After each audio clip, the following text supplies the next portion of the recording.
नमस्कार, आप देख रहे हैं खबर उत्तर प्रदेश। मैं हूं आपके साथ तन्वी सक्सेना। रुक करेंगे खबरों का, लेकिन उससे पहले एक नजर डालते हैं इस वक्त की हेडलाइंस पर। महाकुंभ हादसे की जांच के लिए आज प्रयागराज जाएगा न्यायिक आयोग। भगदड़ की जांच करेगी 3 सदस्यीय टीम।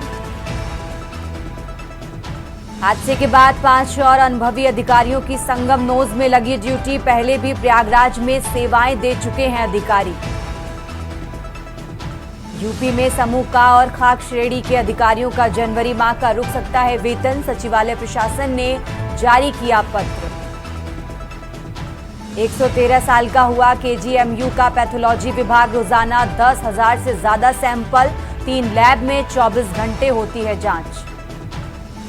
आजमगढ़ और मऊ में पुलिस की बड़ी कार्रवाई। पुलिस ने 40 करोड़ के नशीले पदार्थ जलवाए। कार्रवाई रहेगी जारी। वाराणसी में ट्रेन, बसों और कारों से पहुंचे 25 लाख श्रद्धालु। शिवगंगा, वंदे भारत समेत ट्रेन निरस्त। आप देख रहे हैं के न्यूज, खबरों का सारथी। और अब रुक करते हैं खबरों का। खबर उत्तर प्रदेश की शुरुआत करते हैं लखनऊ की खबर से। लखनऊ से बड़ी खबर आपको बता रहे हैं, जहां सीएम योगी का 2 दिवसीय गोरखपुर दौरा। आज से 2 दिवसीय दौरे पर जाएंगे उत्तर प्रदेश के मुख्यमंत्री योगी आदित्यनाथ। आज दोपहर में गोरखनाथ मंदिर पहुंचेंगे सीएम योगी। नरेश ज्ञानवेंद्र वीर विक्रम शाह आज आएंगे गोरखपुर। नेपाल राज परिवार के प्रमुख पूर्व हैं विक्रम शाह। लखनऊ से खबर आपको बता रहे हैं, सीएम योगी की मौजूदगी में गुरु गोरखनाथ का दर्शन करेंगे।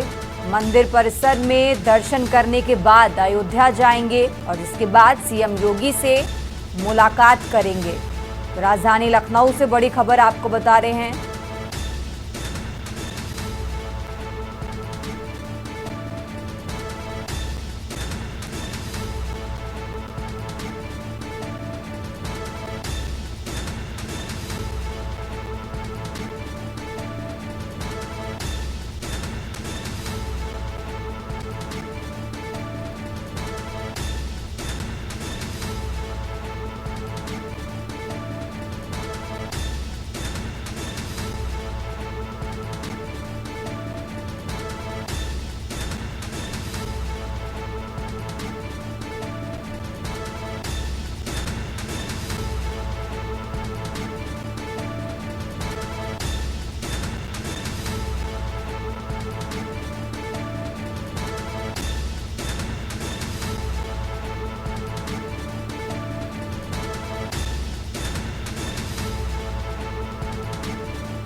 रुक करते हैं अगली खबर का। बात कर रहे हैं अलीगढ़ की। अलीगढ़ से खबर आपको बता रहे हैं, जहां अज्ञात लोगों ने कैंटीन संचालक को मारी गोली। अलीगढ़ से खबर आपको बता रहे हैं, कैंटीन संचालक गंभीर रूप से घायल। डॉक्टरों ने मेडिकल कॉलेज रेफर किया है। बुलेट सवार 3 लोग मौके से फरार हुए। थाना अकराबाद के पनेठी का ये मामला आपको बता रहे हैं। अलीगढ़ से खबर।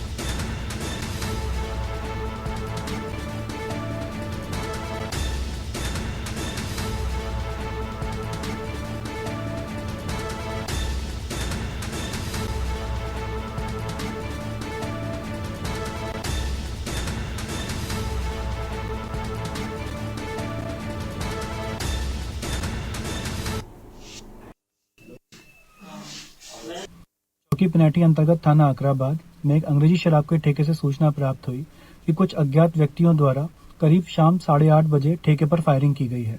पुलिस ने मौके पर जाकर जांच करी तो ज्ञात हुआ कि ठेके के बाहर ये कैंटीन चालक के कमर में गोली लगी है। पुलिस ने तुरंत ही घायल को जिला अस्पताल में भर्ती कराया। वर्तमान में घायल की स्थिति खतरे से बाहर बताई जा रही है। तो पुलिस की जांच में किसी भी प्रकार की लूट होने के तथ्य प्रकाश में नहीं आए हैं। किस बात को लेकर या किस पुरानी बातचीत या रंजिश को लेकर गोली या गोलीबारी हुई है, इस संबंध में पुलिस अपनी जांच में जुटी है। जल्द ही पुलिस अभियुक्तों को पकड़ लेगी व मुकदमा पंजीकृत कर अग्रिम कार्रवाई कराई जा रही है। रुक करते हैं अगली खबर का। बात कर रहे हैं लखनऊ की। लखनऊ से खबर आपको बता रहे हैं, जहां गोमती नगर में खुलेगा ARTO ऑफिस। गोमती नगर विस्तार में खुलेगा नया ऑफिस। DL सहित सभी सुविधाओं का लाभ मिलेगा। बढ़ती आबादी को देखते हुए परिवहन विभाग का ये बड़ा फैसला।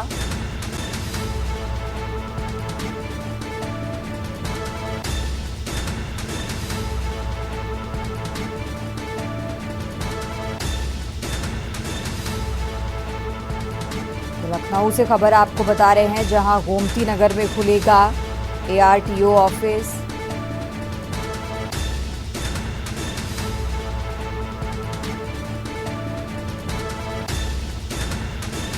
बढ़ती आबादी को देखते हुए परिवहन विभाग का ये बड़ा फैसला।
खबरों में आगे बढ़ते हैं। लगातार बात कर रहे हैं लखनऊ की। लखनऊ से एक और बड़ी खबर आपको बता रहे हैं, जहां यूपी बोर्ड परीक्षाओं में कॉपी के कलर में बदलाव।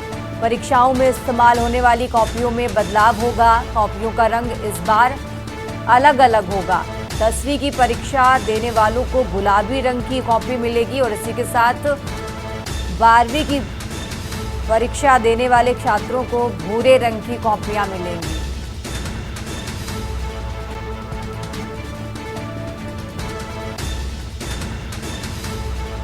माध्यमिक शिक्षा परिषद ने नकल रोकने के लिए इंतजाम किए। 24 फरवरी से शुरू होने जा रही यूपी बोर्ड की परीक्षा। 126 केंद्र बनाए गए हैं, जिसमें करीब 1.3 लाख से ज्यादा छात्र परीक्षा देंगे। लखनऊ से खबर आपको बता रहे हैं।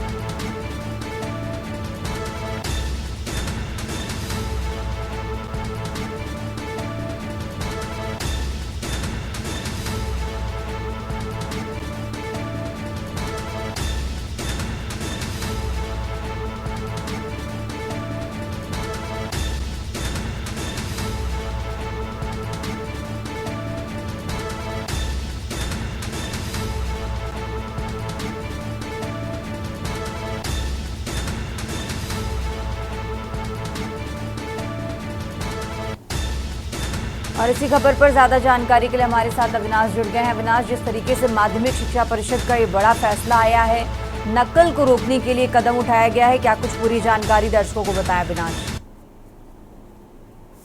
जी बिल्कुल तन्वी, देखिए उत्तर प्रदेश की सबसे बड़ी परीक्षा यानी कि यूपी बोर्ड की जो परीक्षाएं हैं उनमें इस बार की जो कॉपियां हैं उनके कलर में कहीं ना कहीं बदलाव किया गया है।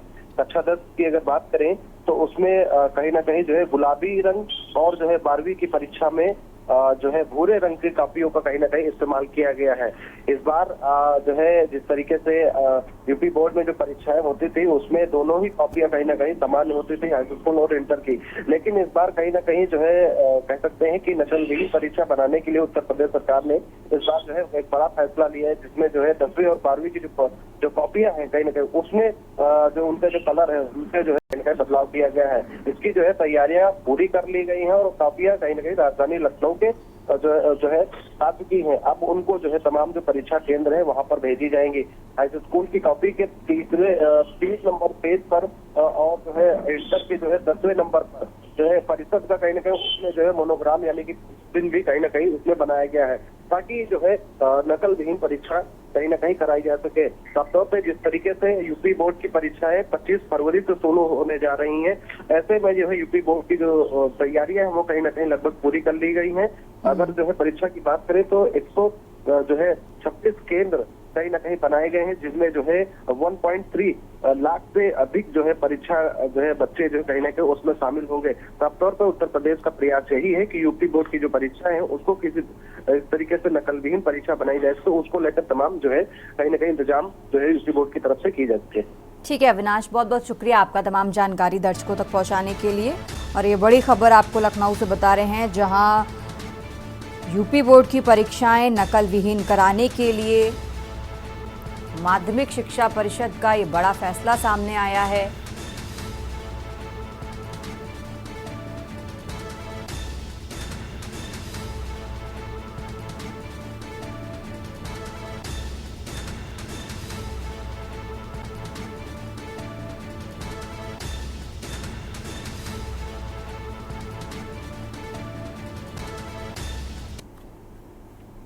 खबर उत्तर प्रदेश में आप बात कर रहे हैं मेरठ की। मेरठ से खबर आपको बता रहे हैं, जहां प्रधान के घर पर बदमाशों ने की ताबड़तोड़ फायरिंग।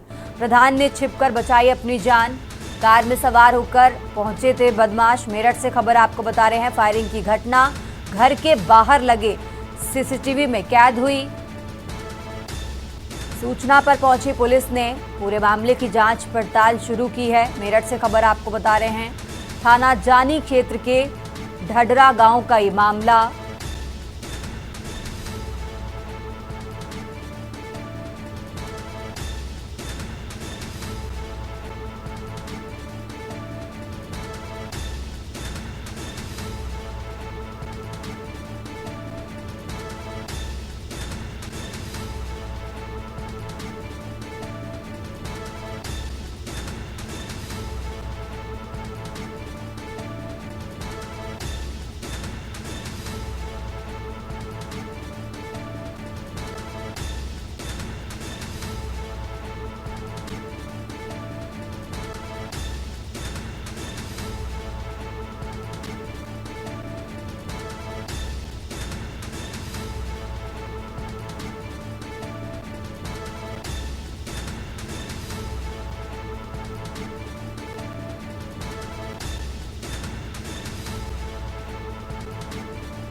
खबर उत्तर प्रदेश में। रुकेंगे एक छोटे से ब्रेक के लिए।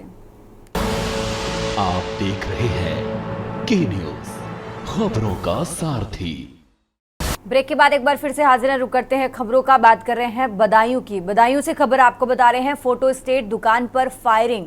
तहसील गेट पर बाइक सवारों ने फायरिंग की है। बदायूं से खबर आपको बता रहे हैं, जहां फायरिंग होने से तहसील गेट पर मची अफरा तफरी।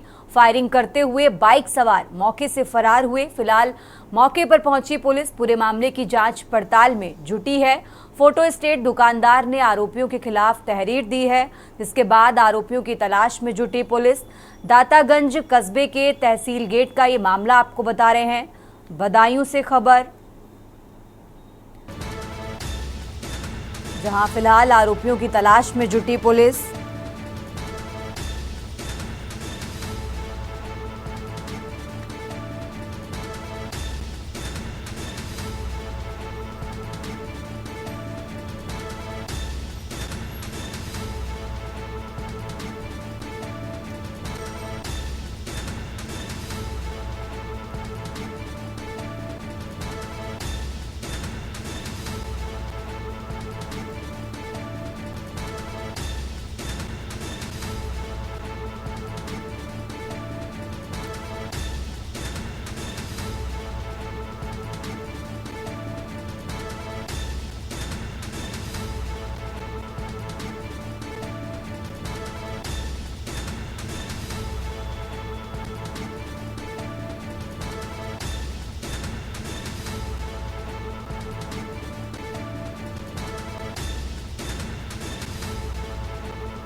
और सीधा आपको ले चलते हैं दिल्ली, जहां संसद में बजट सत्र शुरू होने से पहले प्रधानमंत्री नरेंद्र मोदी क्या कुछ कह रहे हैं। विश्व के लोकतांत्रिक जगत के लिए भी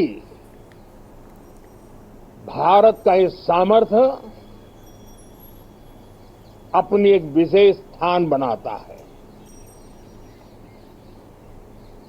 साथियों, ये देश की जनता ने मुझे तीसरी बार ये दायित्व दिया है और इस तीसरे कार्यकाल का ये पहला पूर्ण बजट है।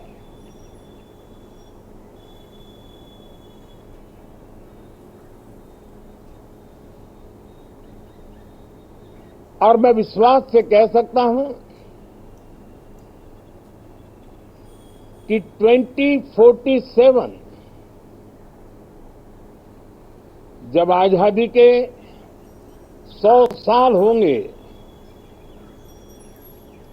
विकसित भारत का जो संकल्प देश ने लिया है, ये बजट सत्र, ये बजट एक नया विश्वास पैदा करेगा, नई ऊर्जा देगा कि देश जब आजादी के 100 साल मनाएगा तब विकसित होकर रहेगा। 140 करोड़ देशवासी अपने सामूहिक प्रयास से इस संकल्प को परिपूर्ण करेंगे। तीसरे टर्म में हम मिशन मोड में देश को सर्वांगीण विकास की दिशा में, चाहे वो भौगोलिक रूप से हो, सामाजिक रूप से हो या आर्थिक भिन्न भिन्न स्तर के संदर्भ में हो, हम सर्वांगीण विकास के संकल्प को लेकर के मिशन मोड में आगे बढ़ते जा रहे हैं। इनोवेशन, इंक्लूजन और इन्वेस्टमेंट, ये लगातार हमारे आर्थिक गतिविधि के रोड मैप का आधार रहा है। इस सत्र में हमेशा की तरह कई ऐतिहासिक बिल पर सदन को चर्चा होगी और व्यापक मंथन के साथ वो राष्ट्र की ताकत बढ़ाने का काम करने वाला कानून बनेंगे। विशेषकर नारी शक्ति के गौरव को पुनः प्रस्थापित करना, पंथ संप्रदाय के भेद से मुक्त होकर के हर नारी को सम्मानपूर्ण जीवन मिले, उसको भी समान अधिकार मिले, उस दिशा में इस सत्र में कई महत्वपूर्ण निर्णय लिए जाएंगे। Reform, perform and transform. जब विकास की तेज गति को प्राप्त करना होता है तो सबसे ज्यादा बल रिफॉर्म पर रहता है। राज्य और केंद्र सरकार ने मिलकर के परफॉर्म करना होता है और जन भागीदारी से हम ट्रांसफॉर्मेशन देख सकते हैं। हमारा युवा देश है, युवा शक्ति है और आज जो 20-25 साल की आयु के नौजवान है, जब वो 45-50 साल के होंगे तब वो विकसित भारत का सबसे बड़े बेनिफिशियरी होने वाले हैं। उम्र के उस पड़ाव पे होंगे, नीति निर्धारण की व्यवस्थाओं में उस जगह पे बैठे होंगे कि वे गर्व के साथ आजादी के बाद जो शताब्दी शुरू होगी, एक विकसित भारत के साथ आगे बढ़ेंगे। और इसलिए ये विकसित भारत के संकल्प की पूर्ति का प्रयास, ये अथाग मेहनत आज जो हमारे टीनेजर्स हैं, हमारी युवा पीढ़ी है, उनके लिए ये बहुत बड़ा तोहफा बनने वाली है। जो लोग 1930 में, 42 में आजादी के जंग में जुट गए थे, पूरी देश की युवा पीढ़ी खप गई थी आजादी के जंग में, और उसके फल 25 साल के बाद जो पीढ़ी आई उसको नसीब हुए। उस जंग में जो नौजवान थे उनको नसीब हुए। आजादी के पूर्व के वो 25 साल आजादी के जश्न मनाने का अवसर बना। वैसे ही ये 25 वर्ष समृद्ध भारत, विकसित भारत, ये संकल्प से सिद्धि और सिद्धि से शिखर तक पहुंचने का देशवासियों का इरादा। और इसलिए बजट सत्र में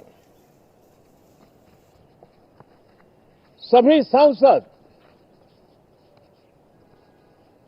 विकसित भारत को मजबूती देने के लिए अपना योगदान देंगे। विशेष करके जो युवा सांसद है उनके लिए तो सुनहरा अवसर है, क्योंकि वो आज सदन में जितनी जागरूकता, जितनी भागीदारी बढ़ाएंगे और विकसित भारत के जो फल है वो तो उनकी नजर के सामने देखने को मिलने वाले हैं। और इसलिए युवा सांसदों के लिए एक अनमोल अवसर है साथियों, मैं आशा करता हूं कि हम देश की आशा आकांक्षाओं के इस बजट सत्र में खरे उतरेंगे। साथियों, आज एक बात आपने जरूर नोट की होगी, मीडिया के लोगों ने तो जरूर करनी चाहिए। शायद 2014 से लेकर अब तक शायद ये पहला पार्लियामेंट का सत्र है कि जिसके एक दो दिन पहले कोई विदेशी चिंगारी नहीं प्रगटी है। विदेश में से आग लगाने की कोशिश रही हुई है।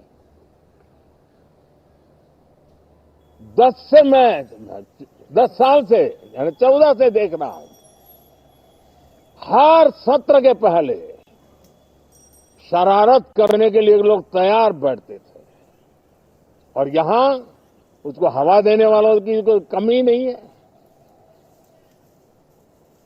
ये पहला सत्र मैं पिछले 10 साल के बाद देख रहा हूं कि जिसमें किसी भी विदेशी कोने से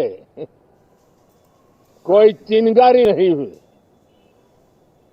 साथियों, बहुत बहुत धन्यवाद। नरेंद्र मोदी संसद रहिए भवन के पहुंचे न्यूज़ इंडिया। और वहां